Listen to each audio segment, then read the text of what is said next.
Hello, everybody. Scott Golden here with the Golden Opportunities Coaching YouTube channel. Welcome to those of you who are new. Welcome back to those of you seasoned veterans of what we do around here. What we do around here is bring about conversations of a psychological, mental health, emotional health paradigm.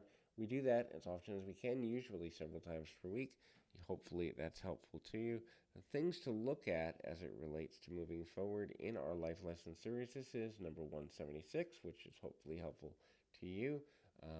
But if you're looking for a change in, um, you know, kind of habit change, addiction recovery, life, business, relationship, focus, we certainly would love to be of assistance to you in that way. A couple of ways to reach out if you need assistance with all or any of those things at PO Perception on Twitter or in the About Me section of this YouTube page. My contact information is available.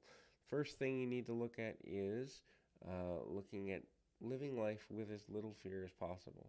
Now, it would be foolish to say live life with no fear, right? If somebody is going to threaten your safety, if someone's going to threaten the safety of your family, if you're about to be attacked by an animal, if you're going through a natural disaster, fear is useful in those emergency situations. However, the things that we fear now versus the original reason for fear as we go back into Cro-Magnon and Neanderthal and caveman times, very, very different. That is to say, we have created things to be afraid of that really don't need to be feared.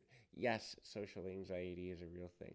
Yes, depression and panic disorder are real things. However, they can be overcome and you can rewire your mind. So while it's definitely necessary to fear, for example, a tornado, fearing that one could hit you tomorrow and the next day and right now and right now and right now and right now is going to lead you in a negative place that leaves you emotionally paralyzed. So try to have the belief that you are resilient, you are capable of finding your truth, you are capable of staying in your flow, you are capable of doing what you need to do, and that you will respond accordingly to whatever it is that you need going forward. The next thing is flow. So flow is there in a positive way. Flow is there in a meaningful way. Flow is also something that we kind of have to look at from a new perspective in order to be smart about it. And that means just basically looking at it and going, where is the moment taking me? What is the path of least resistance? What is the process by which we can get where we want to be? And part of that ties in with feelings and emotional state. So obviously don't let your emotional state completely control your life. That would be detrimental. It's also going to be unhealthy. It's going to be unintelligent. It's not going to be productive. It's not going to be fruitful. But your emotions can be used as indicators to teach you the things you need to work on, your weak points, your strong points, what matters to you, what's important to you, and all of those points in between. When you begin to understand that feelings as indicators are the way that you should view the world, you then begin to understand how to get more out of daily living, to get more out of your relationships, to get more out of the communications you have, and make things happen in a positive way. The next thing there is inspire.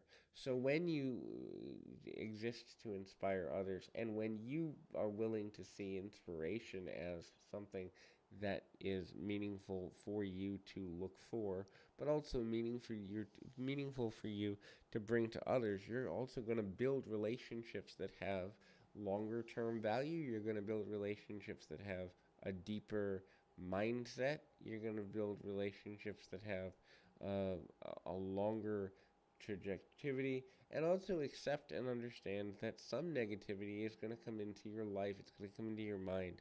But just because you have a negative mindset now doesn't mean you need to keep it. It doesn't mean it needs to stay.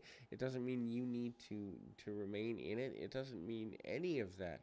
It just means that you need to be willing and capable and able to understand the value of what it is you're trying to accomplish, understand that emotions are indicators, and that at the end of the day, what you choose to do or not do will directly impact how successful you are or are not.